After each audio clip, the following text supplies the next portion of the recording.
Assalamualaikum warahmatullahi wabarakatuh. Perkenalkan, kami dari kelompok 5 dari kelas 12-2 akan melakukan percobaan, yaitu percobaan elektrolisis dan laju reaksi. Perkenalkan, saya Wijanathan Dalsi. Perkenalkan, saya Rizky Bilang Padwinara dari absen 27. Perkenalkan, nama saya Hairani Fahila Rahma. Perkenalkan, nama saya Wila Adit Nurdita dari absen 32. Saya Salwaina Amelia, nomor absen 28. Baik, karena kamu sudah perkenalan diri, akan kita lanjutkan ke sesi berikutnya. Tujuan percobaan sel elektrolisis adalah yang pertama, mempelajari proses elektrolisis pada larutan CuSO4 dan Ki. Yang kedua, mengamati perubahan di katoda dan anoda. Yang ketiga, menganalisis perubahan sifat larutan sebelum dan sesudah elektrolisis. Dan yang terakhir, mengidentifikasi hasil reaksi seperti endapan, gas, perubahan warna, dan pH. Sebelumnya, ayo kita siapkan alat dan bahan untuk percobaan sel elektrolisis, yaitu siapkan gelas kimia, elektroda karbon, gunting, isolasi, gelas ukur, plat tetes, pipet tetes, pinset, baterai kotak, tabung U, corong, kabel dan penjepit buaya, statif dan klem, serta larutan CuSO4, larutan Ki, kertas lakmus, dan indikator universal. Untuk percobaan menggunakan larutan CuSO4, ambil 3 tetes larutan CuSO4 dan taruh dalam plat tetes. Uji dengan kertas lakmus merah dan biru untuk menentukan sifat larutan asam atau basa.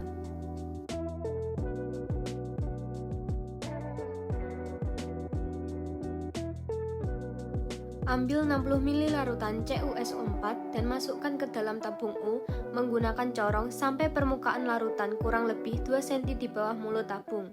Larutan ini berfungsi sebagai elektrolit yang mengandung ion tembaga Cu2+ dan ion sulfat SO42-.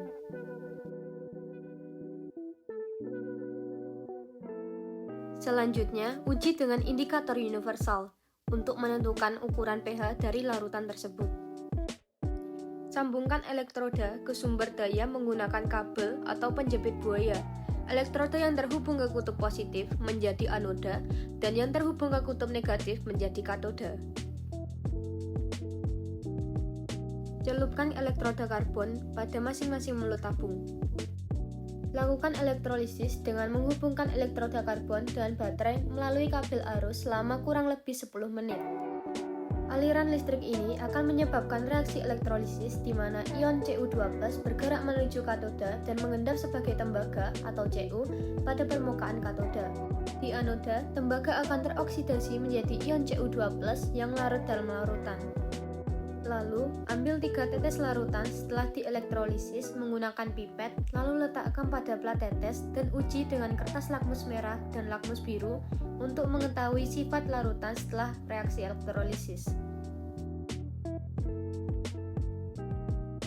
Kemudian, uji menggunakan indikator universal pada larutan di tabung U untuk mengetahui ukuran pH larutan setelah terjadi reaksi elektrolisis. Percobaan ini memperhatikan proses elektrolisis di mana arus listrik memecah molekul dan memindahkan ion dalam larutan. Selanjutnya yaitu percobaan sel elektrolisis menggunakan larutan kalium iodida atau Ki. Sama seperti percobaan sebelumnya, ambil 3 tetes larutan Ki, lalu uji menggunakan kertas lakmus untuk mengetahui sifat larutan, apakah asam atau basa sebelum diberlakukan percobaan sel elektrolisis. Ambil 60 ml larutan Ki dan masukkan ke dalam tabung U sampai permukaan larutan kurang lebih 2 cm di bawah mulut tabung. Dalam larutan, Ki terionisasi menjadi ion K+ dan I-. Selanjutnya, uji dengan indikator universal untuk mengetahui ukuran pH dari larutan. Celupkan elektroda karbon pada masing-masing mulut tabung menggunakan kabel arus penjepit buaya.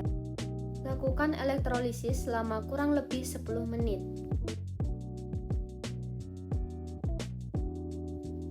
Aliran listrik ini menyebabkan reaksi elektrolisis di mana ion I- akan bergerak menuju anoda dan mengalami oksidasi. sementara ion K+ bergerak menuju katoda dan menyebabkan perubahan warna seperti yang dapat kita lihat di video ini. Selanjutnya, ambil 3 tetes larutan Ki setelah percobaan dan letakkan pada plat tetes dan uji dengan kertas lakmus merah dan biru untuk mengetahui sifat larutan asam atau basa. Kemudian, uji menggunakan indikator universal pada larutan di tabung U untuk mengetahui ukuran pH larutan setelah terjadi reaksi elektrolisis.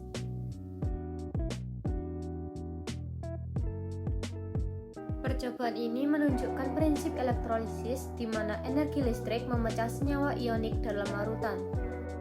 Ion iodida mengalami oksidasi di anoda, membentuk iodin yang bisa dideteksi dengan perubahan warna. Sementara itu, di katoda terjadi reduksi air yang menghasilkan gas hidrogen. Kesimpulan percobaan setelah elektrolisis mengubah sifat larutan melalui reaksi reduksi di katoda dan oksidasi di anoda. Pada CuSO4 terbentuk endapan tembaga di katoda dan gas oksigen di anoda, menyebabkan larutan lebih asam. Pada Ki terbentuk gas hidrogen di katoda dan iodin di anoda, sehingga larutan menjadi lebih basah dan berubah warna. Elektrolisis tidak hanya menghasilkan gas atau endapan, tetapi juga mempengaruhi pH larutan. Tujuan dari percobaan laju reaksi antara lain yang pertama menyelidiki pengaruh konsentrasi larutan terhadap laju reaksi. Yang kedua, menguji pengaruh luas permukaan zat padat terhadap kecepatan reaksi. Yang terakhir, memahami konsep kinetika kimia dan faktor-faktor yang mempengaruhi laju reaksi. Untuk percobaan pengaruh konsentrasi terhadap laju reaksi, siapkan label nama, gelas kimia 100 ml, spidol hitam, stopwatch, dan kertas putih ukuran 15 cm x 15 cm. Untuk bahannya kita ambil larutan HCl 2 molar sebanyak 5 ml, larutan Na2S2O3 0,1 molar, 0,2 molar, 0,3 molar, dan 0,4 molar sebanyak 5 ml. Pertama, buatlah tanda silang dengan spidol pada kertas putih. Masukkan 5 ml larutan Na2S2O3 0,1 molar pada gelas kimia yang terletak pada atas tanda silang dan sudah berisi 5 ml larutan HCl. Catat waktu sejak penambahan Na2S2O3 tersebut sampai tanda silang tepat tidak terlihat dari atas. Ulangi percobaan dengan menggunakan 5 ml larutan Na2S2O3 0,2 molar. 5 ml larutan Na2S2O3 0,3 molar dan 5 ml larutan Na2S2O3 0,4 molar. Catat semua hasil pengamatan dan waktu reaksi pada tabel pengamatan. Percobaan ini menunjukkan laju reaksi berbanding lurus dengan konsentrasi larutan per reaksi. Semakin tinggi konsentrasi, semakin cepat laju reaksi. Untuk percobaan pengaruh luas permukaan terhadap laju reaksi, siapkan pita magnesium, gelas kimia 100 ml, larutan HCl 1 molar, gunting, stopwatch, dan gelas ukur. Masukkan pita magnesium yang sudah dibagi dua ke dalam larutan HCl 1 molar. Amati perubahan yang terjadi dan catat waktu reaksi sampai gas habis bereaksi. Ulangi percobaan dengan menggunakan pita magnesium yang sudah dipotong kecil-kecil. Amati perubahan yang terjadi dan catat waktu reaksi sampai gas habis bereaksi. Catat hasil pengamatan dan waktu reaksi pada tabel pengamatan. Percobaan ini menunjukkan pengaruh luas permukaan terhadap laju reaksi. Luas permukaan berbanding lurus dengan laju reaksi. Semakin luas permukaan, semakin cepat laju reaksi. Kesimpulan percobaan laju reaksi. Hasil praktikum menunjukkan bahwa laju reaksi meningkat seiring dengan meningkatnya konsentrasi larutan dan luas permukaan zat padat. Pada percobaan pertama, semakin tinggi konsentrasi natrium S2O3, semakin cepat reaksi berlangsung. Pada percobaan kedua, magnesium yang dipotong kecil-kecil bereaksi lebih cepat dibandingkan magnesium utuh karena luas permukaannya lebih besar. Hal ini sesuai dengan teori kinetika kimia, di mana lebih banyak tumbukan efektif antar partikel mempercepat reaksi.